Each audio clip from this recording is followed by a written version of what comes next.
22 जुलाई का दिन है और हम जंतर मंतर पर मौजूद हैं और हमारे साथ डॉक्टर नितिन हैं।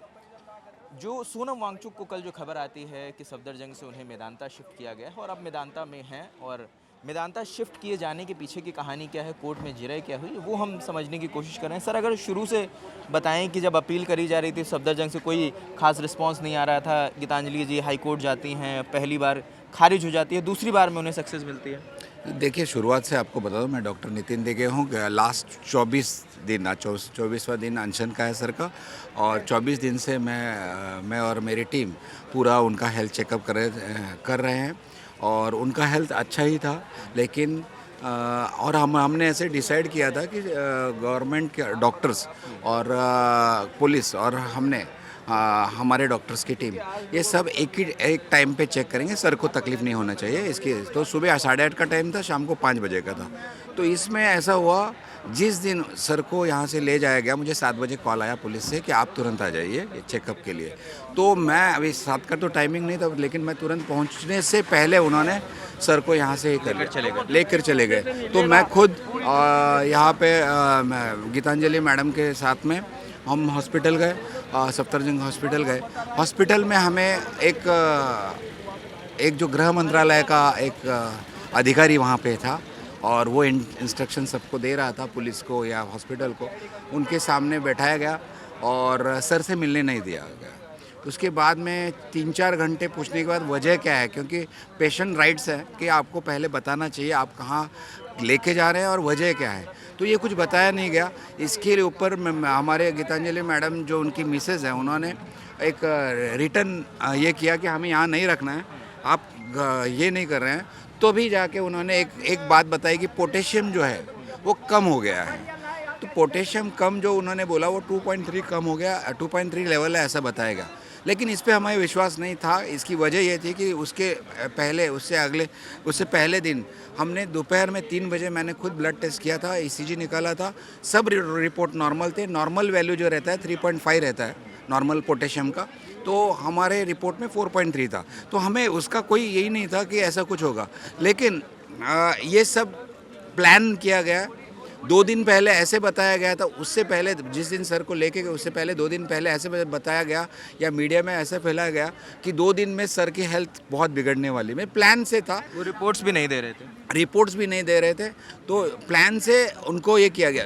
जिस दिन इधर थे उससे पहले दिन जब सर फ्रेश होने के लिए वॉशरूम जा रहे थे, तो सर ने जब ये सुना था कि 2 दिन में इनको कुछ हो जाएगा, ऐसे जो बताया, सर ने खुद यहाँ पे वॉक करके दिखाया या ये प्रूव किया कि मैं हेल्दी हूँ, मुझे कोई प्रॉब्लम नहीं है। ये ऐसा होते हुए भी उनको यहाँ से ले जाया गया। उसके बाद में उनको एक फ्लोर पे रखा गया जहाँ पे किसी को जाने के लिए 8 फ्लोर थी शायद। 8 फ्लोर थी और उधर हमें भी जाने के लिए परमिशन नहीं थी। देखिए, पर्सनल डॉक्टर को तो 100% होना चाहिए जाने का, तो वो भी नहीं जाने दिया।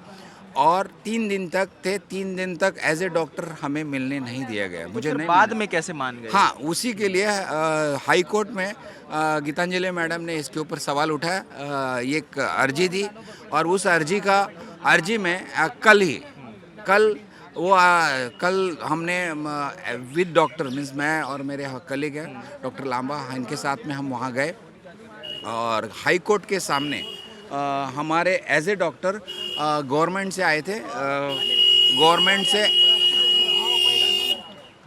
से एम्स के डॉक्टर से, और हम वहाँ पे मेडिकली जो भी इश्यूज़ है उसी पे बात हुआ और सम्माननीय न्यायाधीश इनको ये सब ठीक लगा और उन्होंने कहा कि अगर हमने पूरे 23 डेज़ का पूरा डाटा प्रॉपर था, हर टाइम पे उनका ब्लड टेस्ट ECG प्रॉपर रखा था और डॉक्यूमेंटेशन पूरा क्लियर था, तो उन्होंने उस बात को मान लिया और उन्होंने ये किया कि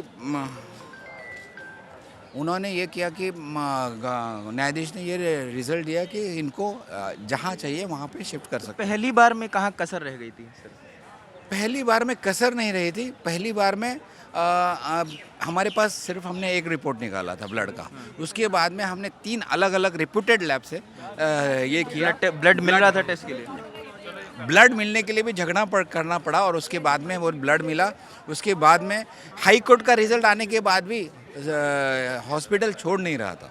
एक तो रिपोर्ट्स पहले प्रोवाइड नहीं कर रहा था, अभी उसके बाद में डॉक्टर्स को मिलने नहीं दे रहा था, उसके बाद में वो छोड़ नहीं रहा था। तभी भी अभी हाई कोर्ट का जो आदेश था उसके आधार पे हमने कल मेदांता में शिफ्ट किया है और सर की हेल्थ बहुत अच्छी है। आपको बताने में ये आज 23rd कल का डे था, तभी भी वो खुद लिफ्ट तक चल के आए हैं। कुछ चल फिर हाँ, बहुत बड़ी बात है। वहाँ क्या और पुलिस की तैनाती है कि पुलिस की तैनाती वहाँ उसके बाद में यहाँ तो पुलिस की तैनाती थी, पुलिस फोर्स के साथ में ही मैं गीतांजलि मैडम और सर को हमें लेके वेदांता ले गए। लेकिन वहाँ पे जब हम एंट्री करे तब हमें ऐसा पूरा चारों ओर से पुलिस ही दिख रहा था। मीन्स एक जेल से दूसरे जेल जा रहे हैं, हमारी चॉइस का हॉस्पिटल था, बात सही है, लेकिन वहाँ पे पुलिस बहुत ही जमावड़ा था और सभी वहाँ पूरा सील किया गया था। पूरा हॉस्पिटल पे हर गेट पे पुलिस ही और ये सब किस लिए चल रहा है हमें नहीं पता चल रहा है। बस एक सवाल सर और मैं आपसे पूछूंगा कि पहले ये कहा जा रहा था कि गीतांजलि जी का भी वीडियो आया था कि उन्हें फ़ोन नहीं अलाउ किया जा रहा है यूज़ करने के लिए। अब फ़ोन नहीं, लेकर अंदर जाने दिया जा रहा है? ये तो जितने दिन इधर हॉस्पिटल में थे, गवर्नमेंट हॉस्पिटल में, उतने दिन फ़ोन अलाउड नहीं था। फ़ोन भी अलाउड अभी तो कोई इशू नहीं है, लेकिन पहले अलाउड नहीं था। क्या डर है, मीन्स किस लिए कर रहे हैं हमें पता नहीं है। सोनम की कोई तस्वीर नहीं है अभी बाहर आई है। उसकी वजह ही वो था कि फ़ोन अलाउड उनके इसमें नहीं था और उसी की वजह से, और उनको ऐसे सीरियस बताया गया। सीरियस वो नहीं थे, सरकार था। बहुत शुक्रिया सर, थैंक यू इतना समय दिया। तो ये हमारी कोशिश थी ये समझ पाने की कि आखिर क्या पूरी कहानी है। पहले खारिज हो जाती है एप्लीकेशन, लेकिन दोबारा में परमिशन मिल जाती है और अभी सोनम वांगचुक को मेदांता के हॉस्पिटल में रखा गया है। अभी वो सेफ़ हैं, लेकिन पुलिस के पहरे में हैं और ये अपडेट है। बाकी जो अपडेट होगा वो ललन टॉप अब तक लेकर आता रहेगा। कैमरे की बिछोदित है, मेरा नाम रजत है, देखते रहे ललन टॉप। शुक्रिया।